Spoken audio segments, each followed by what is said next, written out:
I was standing in the clinic hallway when the woman in front of me turned around, blocked my path, and said it again, louder this time. "We need your embryos. You signed the consent. Don't make this difficult." Her voice wasn't angry. That was the part that scared me. It was calm, practiced, like she'd said it to other people before. A security guard had stopped pacing. A nurse froze with a clipboard halfway down the hall. I hadn't raised my voice. I hadn't caused a scene, but suddenly I was being treated like someone refusing to return stolen property. Not like a person whose entire future was locked inside a freezer I no longer controlled. I didn't come here to fight anyone. I came to ask a simple question and leave. But the way they closed ranks around me made it clear that walking out wasn't going to be easy. If I didn't push back, I wasn't just losing a medical decision. I was losing something I couldn't ever get back. Those embryos weren't an abstract idea. They weren't paperwork or policy. They were the last real chance my wife and I had left. And now someone else was acting like they owned them. If I walked away, they'd be donated, reassigned, or destroyed under rules I never truly agreed to. What scared me most wasn't just that they could do it. It was how confident they were that I wouldn't stop them. This wasn't some distant legal debate. The clock was already running. One signature, one internal review, one quiet committee meeting, and it would all be over. I kept thinking there had to be a mistake, some misunderstanding that would clear up if I stayed calm. But the way they spoke to me made one thing clear. They believed the decision had already been made, and if I wanted to change it, I was going to have to do something drastic. A year earlier, none of this felt real.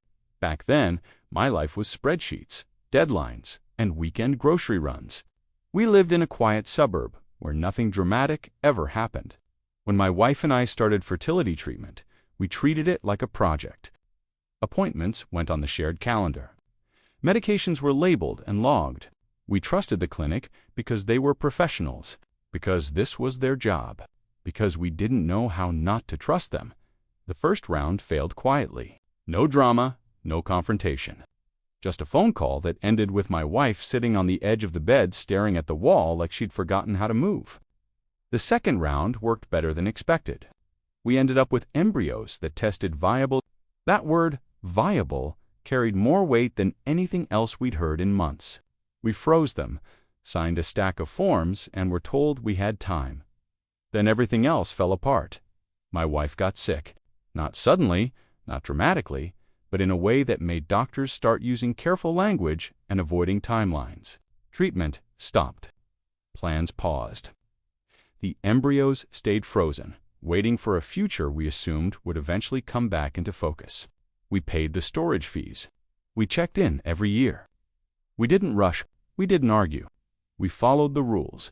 Until the email arrived, it was short and polite. A routine notice, they said.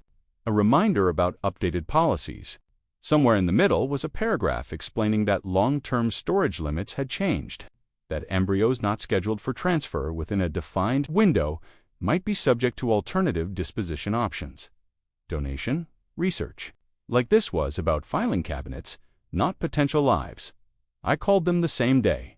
The person on the phone sounded rehearsed, like they'd been trained to keep their tone steady no matter what I said. She explained the policy again, slower this time, as if the problem was my comprehension. When I asked where my consent fit into this, she said it had already been addressed in the original paperwork. I pulled out the documents that night. Every page, every signature. There it was, buried in language that assumed we'd always be on the same side. A clause that allowed the clinic to determine appropriate disposition under certain circumstances. Circumstances that suddenly apply to us without warning. The next week, I showed up in person. The first scene played out in a consultation room that smelled faintly of disinfectant and coffee. A coordinator sat across from me, hands folded, posture perfect. She listened while I explained our situation, nodded at the right moments, and then slid a printed summary across the table. According to them, nothing had changed. The policy had always existed. The only thing new was my awareness of it. I felt my jaw tighten. I asked questions. I asked what discretion meant in practice. I asked who made the final decision. Every answer came back vague. Committee? Review process. Ethical guidelines. No names, no accountability. When I asked if my wife's medical situation altered the timeline, she said compassionately that exceptions were rare. As I stood to leave, she added something casually, like it was meant to reassure me. Most people come around once they understand the realities. The second scene hit harder. 2 days later, I got a call informing me that, because of non-compliance with the updated policy acknowledgement, our embryos had been flagged for review. That word, flagged, changed everything. It meant we weren't just behind on paperwork. We were now a problem, a file someone would discuss behind closed doors. I went back to the clinic, unannounced. This time, they didn't offer me coffee. They asked me to wait. I watched staff members pass by without making eye contact. When someone finally brought me into a different room, there were 2 people waiting. Not 1, 2. They spoke in turns, careful not to overlap. They explained the benefits of donation, the advancement of science, helping other families. They never said the word take, but that's what they meant. When I said we weren't ready to decide, one of them leaned forward slightly and said, "At some point, not deciding becomes a decision." I realized then that the pressure wasn't accidental. It was part of the process. The third scene unfolded at home, quietly, but no less brutally. A letter arrived, certified mail. It outlined the timeline, 30 days to resolve the status. Failure to respond would result in default action. It cited the exact clause from the contract, highlighted as if that made it fair. My wife read it slowly, then folded it and set it down like it weighed too much. She didn't cry. She just said, "They're talking about it like it's already gone." That was the moment I stopped trying to negotiate. Uncertainty followed me everywhere.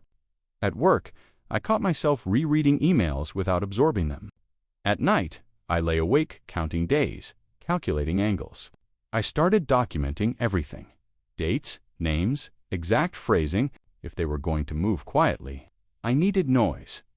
The mini twist came when an old friend connected me with a lawyer who specialized in medical consent disputes. I expected discouragement. Instead, after reviewing the documents, she frowned and said something I hadn't heard yet. "This clause isn't as clean as they think." She pointed to conflicting language between sections, consent conditions that assumed mutual agreement. "They're betting you won't challenge it." That changed the balance. Armed with that knowledge, I went back one more time. This time, I asked for the Ethics Committee review notes. I asked for written justification. I asked for a pause. Their tone shifted. Polite firmness hardened into irritation. They told me such records weren't typically shared. I told them I'd be requesting them formally. That was when the woman in the hallway stepped in front of me and said, "We need your embryos." She thought the confrontation would end there. She was wrong. The lawyer told me not to go back alone. I went anyway. By the time Chapter 2 began, the clinic had stopped pretending this was a misunderstanding. Everything slowed down on their end, which I learned was its own kind of pressure. Emails that once took hours now took days. Phone calls went to voicemail. When they did respond, every message sounded like it had been run through legal first. No warmth, no reassurance, just policy language and reminders of the deadline. I started getting the feeling they wanted me to panic quietly. The first real escalation came in the form of an invoice, not for storage, not for treatment. It was labeled Administrative Review Costs, a new charge, retroactive, covering internal evaluations related to non-standard disposition cases. In plain terms, they were charging me for arguing with them. The amount wasn't small. It wasn't catastrophic either. It was just high enough to sting and low enough that most people would pay it to make the problem go away. I didn't pay it. Instead, I forwarded it to the lawyer. She replied with one line, "Good, this helps." Scene 2 unfolded when the clinic formally denied my request for a pause. The letter was longer than anything they'd sent before. Pages of justification. Citations, ethical language that framed their position as responsible stewardship rather than control. Buried near the end was a sentence that changed the tone entirely. If I continued to interfere with the review process, they reserved the right to escalate the matter under breach provisions. That was the first time they implied consequences for me, not just the embryos. I started recording every interaction, not secretly, not illegally. I announced it. Every time someone called, I said, "Just letting you know, I'm recording this." The calls got shorter after that. People stopped improvising. They stuck to scripts, but scripts crack if you listen long enough. One coordinator slipped and referred to the embryos as inventory. She corrected herself quickly, but not quickly enough. Another mentioned that similar cases usually resolve themselves. When I asked what that meant, she said nothing for a full 3 seconds before saying, "Families eventually stop responding." That was when I understood the real strategy. Outlast me. The third scene happened at home again, but this time it wasn't quiet. My wife overheard a call on speaker. She listened as someone calmly explained that emotional attachment, while understandable, couldn't override institutional responsibility. When the call ended, she slammed the phone down harder than I'd ever seen her slam anything. Her hands were shaken, not from fear, but from anger. "They're talking about us like we're obstacles," she said. "Like we're in the way of something they've already decided to do." That night, she told me something she hadn't said out loud before. If they lost the embryos, she didn't know if she'd ever forgive herself for not fighting harder, even if it wasn't her fault. That shifted the weight. This stopped being about legal interpretation and became about survival. Pressure increased. Fast after that, the clinic's legal department entered the conversation. They didn't threaten directly. They didn't have to. They sent a notice explaining that continued refusal to acknowledge updated policy could expose us to liability for costs incurred by prolonged storage beyond standard limits. In other words, they might keep the embryos frozen just long enough to bill us into submission. We ran the numbers. It was ugly. The lawyer filed a formal objection. She requested an injunction preventing any change in status until the dispute was resolved. That move forced the clinic to respond on record. For the first time, they had to justify their timeline instead of hiding behind it. Their response introduced the major pressure point of Chapter 2. They claimed the embryos were approaching a viability review threshold. That storage time, combined with their internal risk models, made continued freezing medically and ethically questionable. It sounded scientific. It sounded responsible. It was also conveniently timed. My lawyer wasn't impressed. She pointed out that they'd never raised this concern before. That storage time hadn't suddenly changed in the last 30 days. That this wasn't about medicine. It was about control. Scene 4 took place in a conference room I was never supposed to see. Because of the legal filing, I was allowed to attend a mediated discussion with representatives from the clinic. There were more people than chairs. A compliance officer, a medical director, someone from ethics. No one introduced themselves by first name. The mediator tried to keep things calm, but the tension was already baked in. They spoke as if I wasn't in the room. About best practices, about precedent, about operational burden. When I finally spoke, I didn't raise my voice. I just asked one question. At what point did these stop being ours? The room went quiet. Not uncomfortable quiet, defensive quiet. One of them answered by saying ownership was a complicated term. I asked again, simpler. Who gets the final say if we disagree? That's when they made their mistake. The medical director said, "Ultimately, we do." The lawyer next to me didn't react. She just wrote something down, but I saw it, the smallest smile. That sentence mattered more than anything else they'd said. It contradicted their own documents. It contradicted consent language. It contradicted the entire framework they claimed to operate under. The pressure spiked after that. Meeting emails became colder. Deadlines tightened. They accused us of delaying tactics. They suggested we were acting emotionally rather than rationally. They hinted that public disclosure could violate confidentiality agreements we'd signed years earlier. Agreements written long before conflict was imaginable. Then came the major mid-twist. My lawyer uncovered internal guidance documents that the clinic had circulated among staff, but never shared with patients. These documents treated long-term embryo storage as a liability problem, not a patient-centered issue. They outlined preferred outcomes: donation first, research second, disposal last. Continued storage wasn't framed as an option. It was framed as failure. Worse, there were incentives tied to resolution speed. Nothing illegal, nothing explicit, just subtle encouragement to close cases quickly, to reduce backlog, to avoid indefinite storage. When we saw that, everything the pressure, the language, the confidence. They weren't protecting ethics. They were managing risk. Armed with that, we changed tactics. Instead of asking for exceptions, we challenged the foundation. We questioned whether consent obtained years earlier under different medical circumstances could reasonably apply now. We asked why patients weren't informed of these internal priorities. We asked how many families had lost embryos this way without ever knowing they could push back. The clinic didn't like that. They accused us of bad faith. They suggested we were trying to set precedent. They weren't wrong, and that scared them more than anything else. The final scene of Chapter 2 came when they sent a notice stating that unless the matter was resolved within 10 days, they would proceed with their default process while reserving our right to seek damages afterward.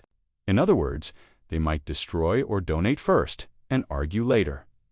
I remember staring at that email, feeling something hard settle in my chest. Not fear, clarity. If they thought I was going to let them end this quietly, they were wrong. The morning, everything broke open. I didn't go to work. I didn't answer emails. I sat at the kitchen table with a stack of papers spread out like evidence from a crime scene. Consent forms, policy updates, billing statements. Email chains where tone shifted from friendly to cold. I wasn't looking for comfort anymore. I was looking for leverage. The lawyer filed for emergency relief that afternoon. It wasn't dramatic, no gavel, no courtroom speech, just a request that forced the clinic to stop everything immediately. Freeze the status, no transfer, no donation, no disposal. If they moved even a millimeter, they'd be in violation. That single filing did what months of polite discussion never had. It forced silence. For the first time since this started, the clinic stopped contacting me. That silence didn't mean peace. It meant scrambling behind the scenes. I could feel it. They were adjusting, rewriting, deciding how much risk they were willing to take now that someone was watching. The counterattack didn't come from emotion.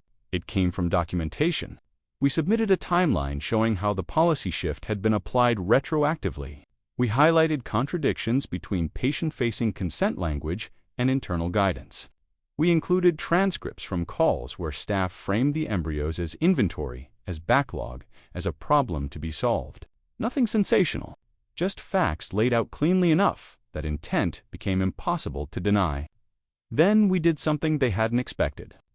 We notified the oversight board, not the clinic's internal ethics group, the external body responsible for licensing and compliance. The letter was careful, respectful. It didn't accuse, it asked questions. Very specific questions. About consent standards, about disclosure obligations, about whether internal incentives aligned with patient rights. Once that letter went out, the clinic's tone changed overnight.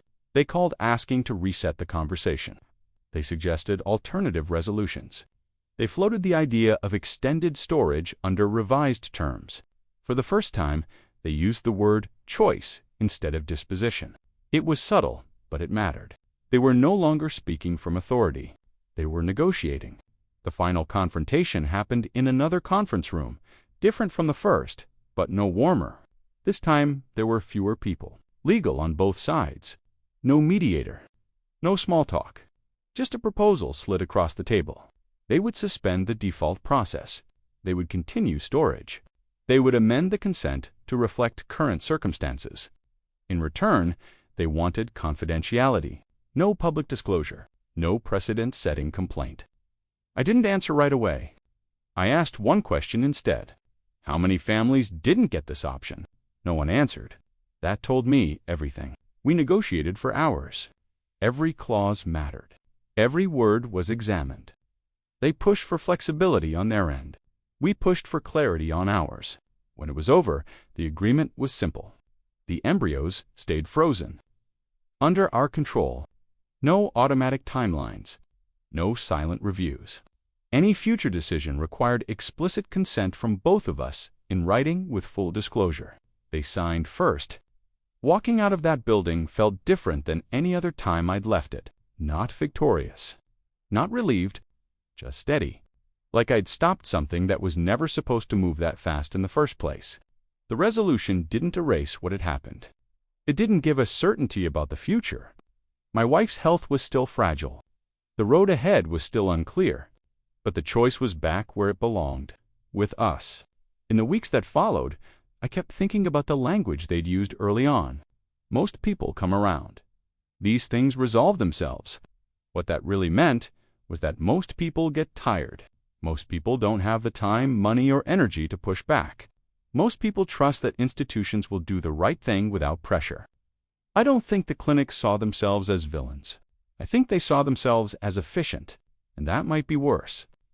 The aftershock didn't hit immediately. It came later, quietly, when the adrenaline faded. When I realized how close we'd come to losing something irreversible because we assumed professionalism meant protection. Because we didn't read every line like it might one day be used against us. Sometimes I replay that moment in the hallway when the woman said, "We need your embryos," like it was a request backed by inevitability. If I'd believed her, if I'd stepped aside, no one would have broken a rule loudly enough to hear. So here's the question I keep coming back to. When institutions are given discretion over things this personal, where does responsibility really live? With the system that streamlines decisions for efficiency, or with the people who don't fight hard enough to stop it? If you were in my place, would you have trusted the process, or would you have pushed back the moment something felt wrong?